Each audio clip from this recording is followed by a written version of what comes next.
Hey folks, Tom your Frugal Prepper. Just a quick video. This is a pawn shop over here. It's in an old chicken place. But I want to tell you a story about this pawn shop. It's been like 15 years ago probably. I had a 9mm handgun.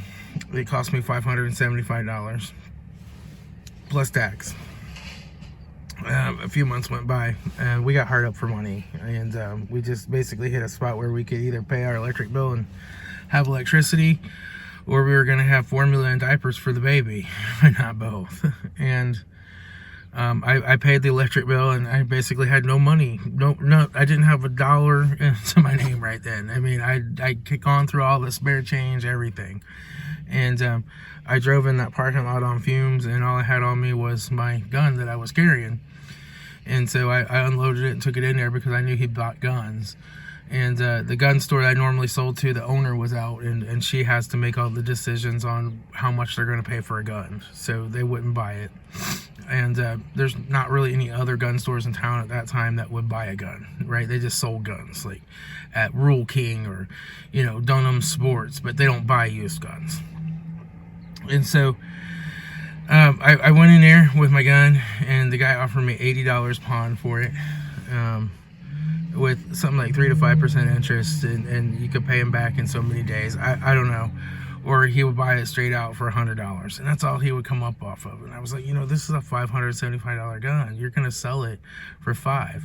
You know, maybe you'll take $450 for it. So give me $225. You know, that's a 50% profit. That's plenty.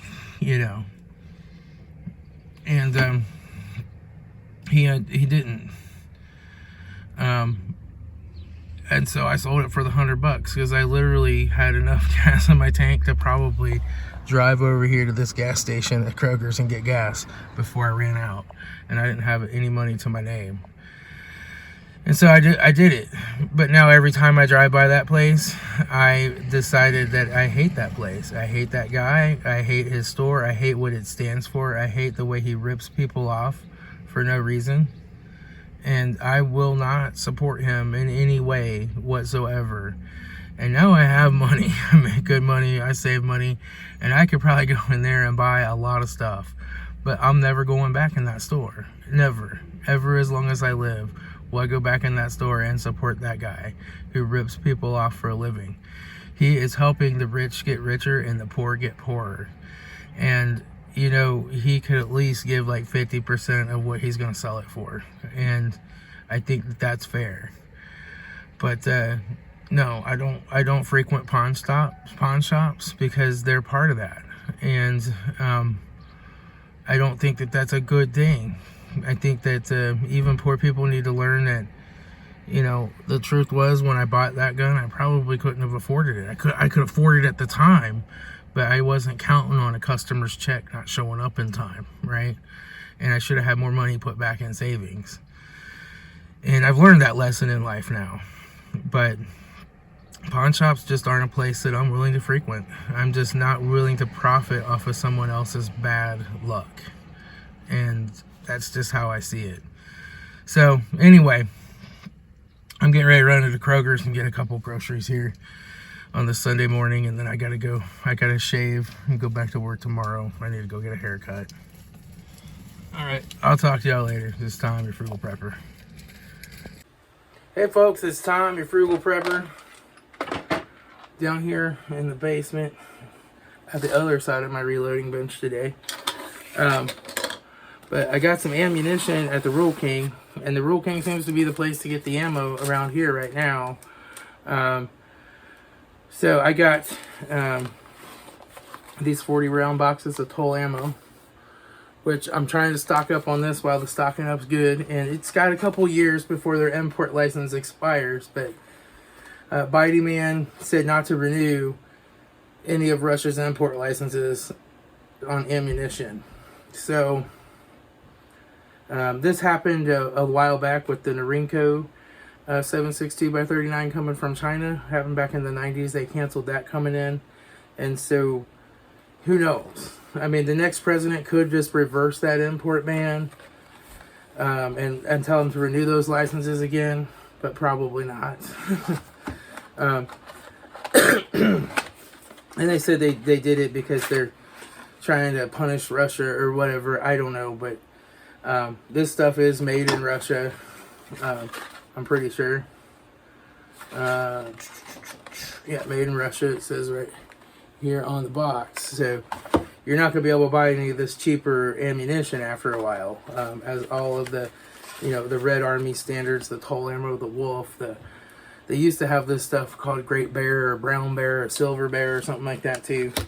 But eventually you won't be able to get it anymore. So they had these 40 round packs for $13.99 a pack, which is getting close. I used to pay $6 or $7 for a 20 round pack, so that's right at the price that it used to be for 40 rounds. So I got 6 of these. And then today they also had some more Aquila or whatever you call that. These are the 40 grain 250 round packs, and those were $17.99, which is a shame. I used to spend, back in the day, we're talking 25 years ago, I used to spend $8 on a 500 round pack of Remingtons. But it is what it is. That's still a whole lot of shooting and fun for $18, So I got two of these guys just to add to my stockpile. You can see my stockpile is behind me. This is double stack 50 cal ammo cans. Some of them are completely full, some of them aren't. But I just keep adding to them over time, and I collect, I stock up some ammunition. Plus I have the ammo like this that I reload. These are 380s right here. I reload these up and I can shoot these. This is accurate number 2 with 100 grain. The bullet's a PRNHB, which I forget what that stands for, but it's a round nose hollow base, and it's a P, whatever, or plated. It's a plated round nose hollow base bullet. But you can always reload some ammo, but getting the primers right now is the thing. I did finally see that Dunham's had some small rifle primers in stock. That's the first primers I've seen in stock in like 2 years almost. But they wanted a pretty high amount for them. I don't remember what it was, but it was like 4 times what they used to cost. So I just skipped that. And I'm starting to see 9mm. And there's a lot of 40 Smith & Breakin out there, but 9mm I'm seeing the rounds, like the range rounds, but I'm not seeing any defensive loads. 38 special, I've had plenty. I have plenty of bullets to reload it, and I even have some hollow point bullets to reload. So I haven't looked for that, but I haven't seen any in a while. Like things like this 25 auto, impossible to find still. I don't know, about a year ago I came across some 38 Smith & Wesson, which is the gun that my mom carries, which is not a 38 special Smith & Wesson revolver. It's an H&R chambered in 38 Smith & Wesson. So I bought a few boxes of that, but I haven't seen that again either. That was right after Remington's plant came back online. I saw some of that in Remington and picked up a few boxes. It was expensive. It was like $50 a box, but that stuff's always expensive because it's just not a common caliber anymore. But I also just like been buying magazines, like extended high capacity magazines, 30 rounders, and just kind of stocking up on those, even for guns that I don't own. I don't own a Glock, but I have some Glock 30 round magazines. Just because I remember when the Clinton ban was in and they started banning the high capacity magazines and all that those things they just skyrocketed up in price, and I figure it doesn't hurt to have them. And I am planning on building a short barreled rifle that's on a AR-15 like receiver. So it's going to be like an AR-15, but it's chambered in 9mm and it takes the Glock magazines. I'm still in the process of collecting everything for it, except that I'm not going to buy the barrel until I actually send the receiver off and have it engraved and fill out the paperwork for an SBR. But that's just a project that's gonna, as things come back in stock and prices come down, I will finish that up. But you know, so I might use the Glock magazines for that. But it's the time to get out there and buy some stuff if you can find some prices on it.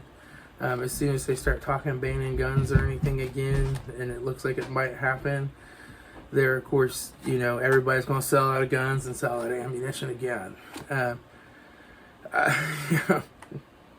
It sounds terrible, but these liberals just do wonders for the gun industry. Guns and ammo have just sold like crazy over these last couple of years. As soon as they come in, you know, like during Trump, now Trump wasn't 100% pro 2A because he banned the bump stocks. But other than that, I mean, everybody was pretty lackadaisical when Trump was in. They're like, oh yeah, there's plenty of ammo in stock. We'll buy it later. And that would have been the time to really focus on buying. But I was still buying a little here and there. But it's just like anything else. As soon as you start to think it might go away, you're like, oh, I gotta get some now. So I'm learning as I get older to buy more while it's plentiful and it's cheap and pay attention to it. You know, I really, when the whole Rona hit and everybody started buying guns because there was the riots going on and all that too, I wasn't even really paying attention. I was like, yeah, I got plenty. I probably should have, you know, run out and bought a few boxes of stuff back then too, but the main thing I'm going to focus on now is getting some pistol primers and stuff like that so that I can reload. And I've just been checking every day to see if any 7.62 by 39 brass comes in stock, if any of the bullets come in stock.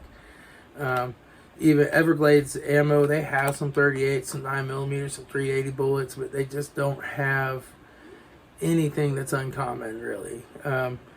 And they're out of like all the hollow points and that kind of stuff too. And that's who I usually buy from. Their prices went up, but they didn't go up as much as other people's did.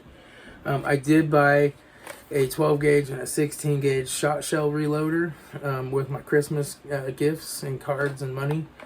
And so those will be coming from Amazon. That'll be kind of fun to experiment with. I don't shoot a lot of shotguns, but I have thought to maybe get into doing some trap shooting and getting a good trap gun just to see if I like it and if it's fun. So I don't know. I mean, I typically don't like shotguns because they kick so hard, but I understand that if you have a trap gun that's set up for trap, the recoil isn't nearly as bad. So maybe I'll try it. Maybe I'll trap shoot with a 410. I don't know. But yeah, that's what's going on. Just thought I would share that, you know, if you have a Rural King by you, that's the place to keep continuously checking with ammunition, because while their prices have gone up a bit, they haven't just gone insane with their prices on their guns and ammo. They kind of have a set price and they sell it at that set price, which is very nice. Dunham's has really marked up their stuff like crazy. In fact, you know, I went over and they had the 20 round packs of this at Dunham's for $19.99 a piece.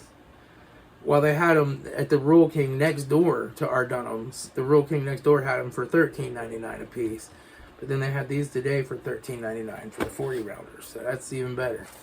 I almost wonder if that wasn't a pricing mistake or something, but they rang up at that. I'm buying them. So anyway, I'll talk to y'all later. It's Tom, Frugal Prepper. What? What do you want? Get it, get it. Get it, get it, get it, get it, get it. What? You want to go outside? You want out your basement? What if I give you a belly rub? Oh, say we don't like our belly rubs. Come on. Ooh. See, I'll get mean with the belly rubs. Ooh, I'll get mean. Ooh, somebody's upset. Somebody don't want no belly rubs. All right, well, let's go. Come on. Let's go. You got to move out the way.